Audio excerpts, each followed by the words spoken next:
What up, YouTube? Welcome to the Xo1 workshop. I got a new update for you for the Joe Strickland car.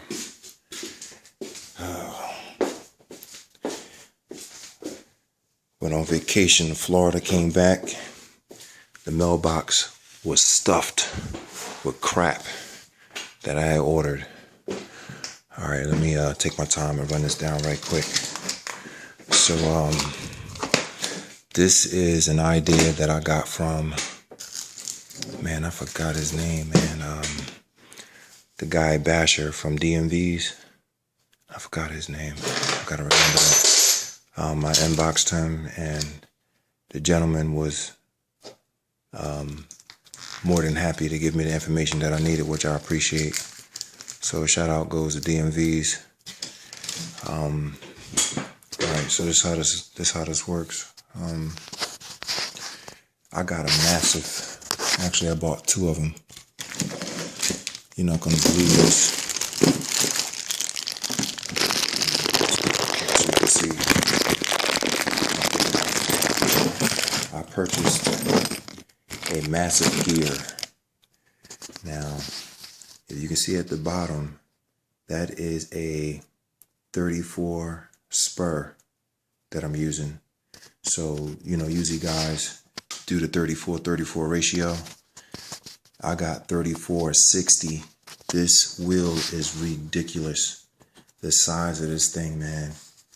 If you can, I guess the picture will show you basically how big it is. It is huge when I tell you. So if I say this is a Xo1 46, and this is big. Everybody knows the Xo1 gear, spur gear, is 46. This is a metal one. So 46 to that 60. You can see the difference, bro. It is ridiculous. Set one up there. Set that next to it. Ridiculous how big that wheel is.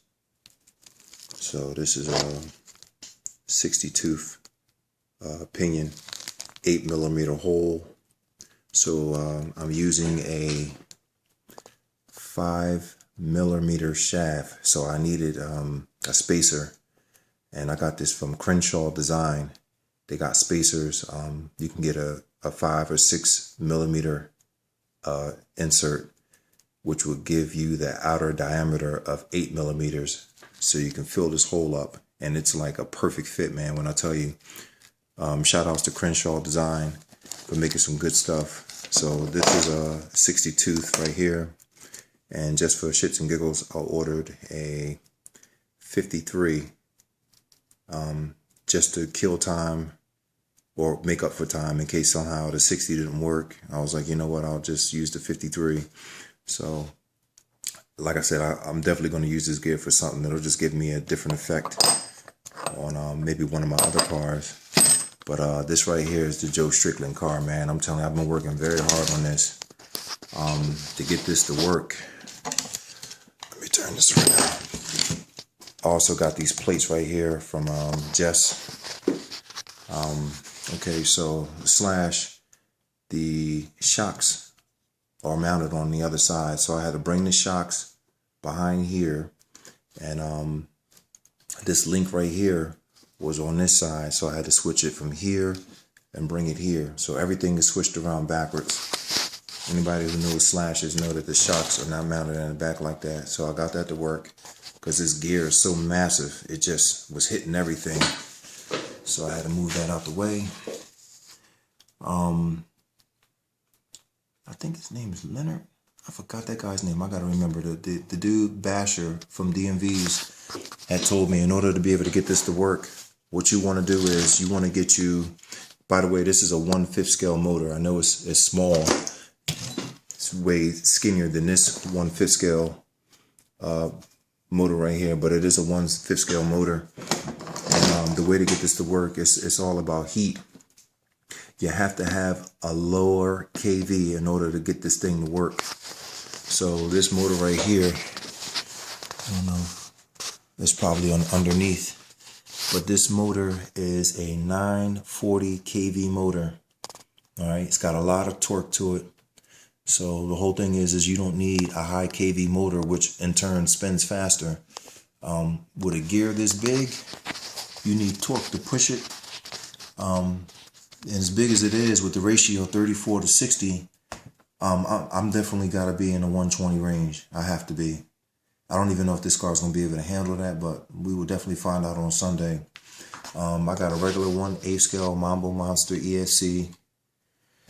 Man, I'm nervous just talking about it. Yeah, so that's it, man. It was a lot of work trying to get this thing to work.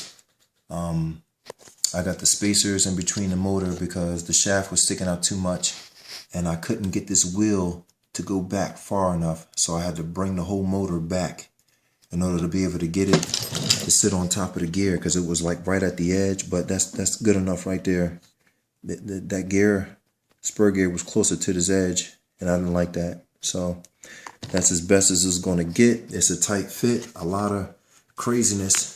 So after I actually got the space between the spur gear and the pinion, you can't really tighten the motor down after you do that. So if anybody gets this, you're going to have to go through these holes to be able to tighten the motor to the motor mount in order to get this to work. And it's not a straight shot. It's kind of like on a slant, but you can get it in there enough to tighten it down. Make sure you put some Loctite on those screws, and you can tighten both of them down. There's one on this side and one on that side right there. You can get in there through those holes and tighten those two screws down. You can see them where I'm at. You can see it down in there. There's two screws right there. You can get in there and tighten those down. I got washers in there. One of them is actually kind of hitting that that little spacer thing just a little bit. Brother, I'm not taking this crap apart to move that away. It's just hitting it a little bit. It will eventually rub its way to freedom. And you know what I'm saying? It ain't really on it real hard. It's just kind of skimming it a little bit. Let me see if I can probably see the mark on it. It's just skimming it just a little bit. Yeah, just a tiny bit, just right there. I don't know if you can see that little mark on there. So I'm rolling with that. I'm definitely not loosening that back up to push the washers down. It really was a matter of fact, I might not even be able to push them down looking how that screw is like that. Dog, I could tell you it was definitely a fight with this thing to get it right.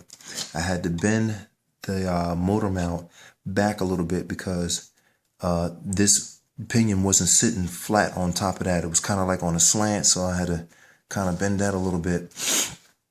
This motor mount is not the plastic one that comes with the slash. It's I think I got this from Jess too. It's an aluminum one. I also had to, dude, I'm telling you, I had to shave it down there to keep the wheel from hitting it. I mean, everywhere you look to get this thing to work, dog, you had to shave this. I had to shave the plastic back right then and there, right down there to keep the wheel. I don't know if I can get a good picture of it to keep it from scrubbing the wheel. This definitely is maxed out. There's no bigger pinion going on there, bro. So it is what it is. Hopefully I got the batteries, enough power to make it do what it do. If I can't get the numbers that I'm looking for, I'm going to swap this ESC out and see if I can find an ESC that takes that puts out 8S. That's small. I don't want that big XLX on here. If I got to, I'll get it, but I'm trying to avoid putting that on there because it's really big. So if I can find an ESC that's compacted like that, that puts out 8S, I'll just go up to, put the 4S batteries on there, go up to 8S, and I'm sure it's going to be ridiculous. Give another shout out to my man, Joe Strickland. He came through with the lights. So I will be putting this asphalt killer sticker on the Joe Strickland car. I dedicate this car to him. I appreciate him. This is good meeting you, bro. That's all I can say, man. These lights, man, these lights are super bright, brighter than what you can imagine. They are super bright. So I'm going to wire these up and put them on the Joe Strickland body. and get this whole thing going. Last but not least, I did get the Crenshaw motor mount. I paid for 2, they sent me 1, so I don't know what's going on with that. They owe me 1. And I'm not really impressed with the design of it. It wasn't like I mean, it's a true fit, but there's places where as though it should have threads on it, but it's not. You gotta do this washer screw situation with it. That one, I ain't even putting that on there. It's strong enough as it is. I'm not getting in there doing all that crap. So I had to drill it out a little bit to get the 42 spur. I gotta tighten that down too. Hold on, what's going on? Hold on. Yeah, I gotta tighten that down. Goodness grief. To get the 42 spur in here, so the ratio is 40-46.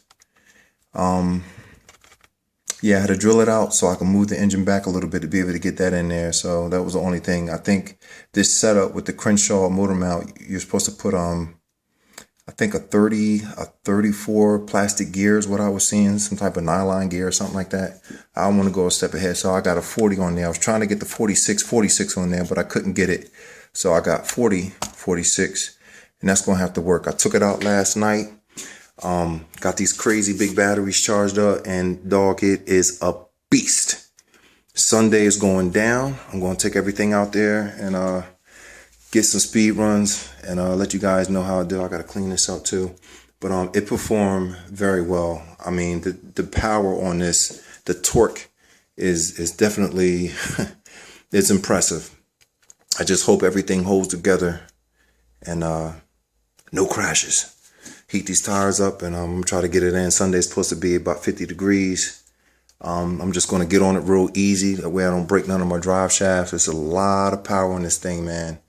And that's about it. This car is pretty much finished, but I'm waiting for the Crenshaw to send me my daggone motor mount. Joker's playing around. I could have actually had this one done. So it looks like I'm gonna have the Xo1. I'm gonna have the Joe Strickland car out there on Sunday, and big ups to Dan P. He told me what motor he was using, Poseidon. 22 kV motor in his Vorza. He said he didn't have any heat problems with it, so I went on and bought that. So now I got another motor coming in from Hong Kong, which is a waste, but I'll just throw that. It has an 8mm shaft on there, so you know, I'll just put it in my little part spot. Might use it.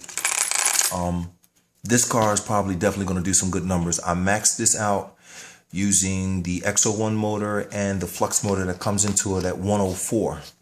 And that was with a 34-35 gear ratio. So this one is 46-35. Hopefully I don't have any heat problems. So you can be looking forward to seeing this on Sunday too. Get my batteries charged up. This is also the 1/8 scale Mambo Monster ESC. Nothing special, just regular thing. And we're gonna see what this does. All right, so that's about it. Got one more motor mount to wait for, Crenshaw design, and that's it. But I'll see you guys on Sunday. Peace out, brothers.